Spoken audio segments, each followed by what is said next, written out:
Welcome everyone to the Transformation Series, where we interview people in our community who are doing outstanding work and who exemplify beloved community. I am your host today, Rachel Bryant. I'm the Vice President of Diversity, Equity, and Inclusion.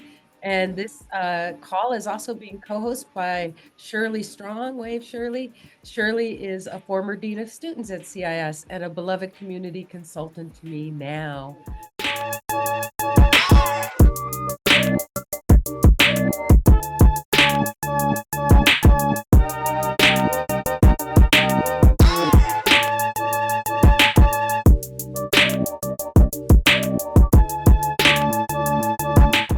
How you birthed it? This element of a really actually radical vision and a very creative vision of like, what would it look like to have a world that was organized around beloved community, like from the ways we govern to like our very intimate relationships. Listen to each other I think we can listen each other into healing and well-being, and that's not easy. It's not easy to do that because we might have to put aside our own thinking in order to hear somebody, our own feelings. That doesn't mean that you ignore it, but to listen from a place of compassion and openness so that someone feels heard. Healing happen out of that. And I think we're going to need that so much more and more and more as the times go on. And what I would say in here, I just want to find a place to say it, that we can't give our power away. Right off the bat, I just want to acknowledge this is a real issue. I think what we do is an important service. A lot of suicidality is happening during a moment of impulsivity. And we're that buffer. We're that call, that little call to give the person some space to rethink something, to change the situation, to let the feeling subside for just a moment. And so what I really love hearing is when a caller calls up and they say, hey, I've shared this with my therapist. We're working on it. We have a plan. They're in dialogue. Great. And what they've mentioned is, if I'm having any thoughts or any feelings, they gave me this number to call you, so I'm calling you. Yeah. I'm like, yeah, that's exactly what I want. That's what I want to hear.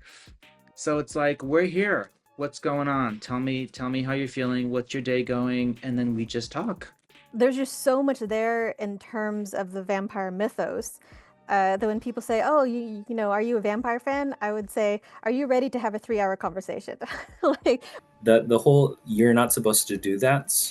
Like, what actually, is there a rule book, or is there an explanation? Like, teachers should never give food or money to their students. I'm not sure if that's actually held in any binding contract that a teacher signs.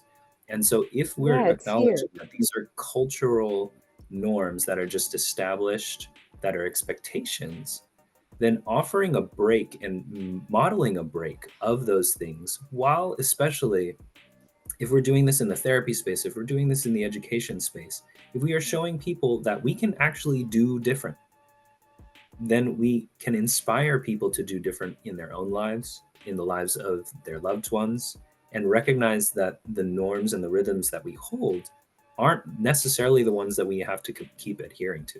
My question to you was, were you consciously aware of how much outside the box you were when you were developing these courses and doing that intentionally, or were you just letting it just flow and to see what happened? How did that come to be?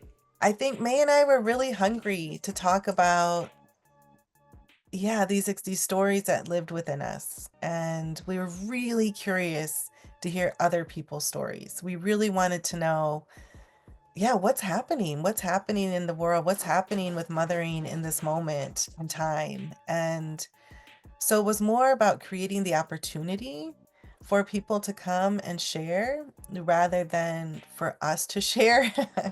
I find it fulfilling is actually training other clinicians. So being a professor and a teacher is actually, I would say, my greatest joy. That's what really motivates me, is the teaching. Thank you so much for the leadership at CIIS for the way that you're holding our students and inspiring them to go out and do their great things, tending their fires as part of their education, their full fires, tending to their spiritual selves, their academic selves, their parenting selves. Thank you so much.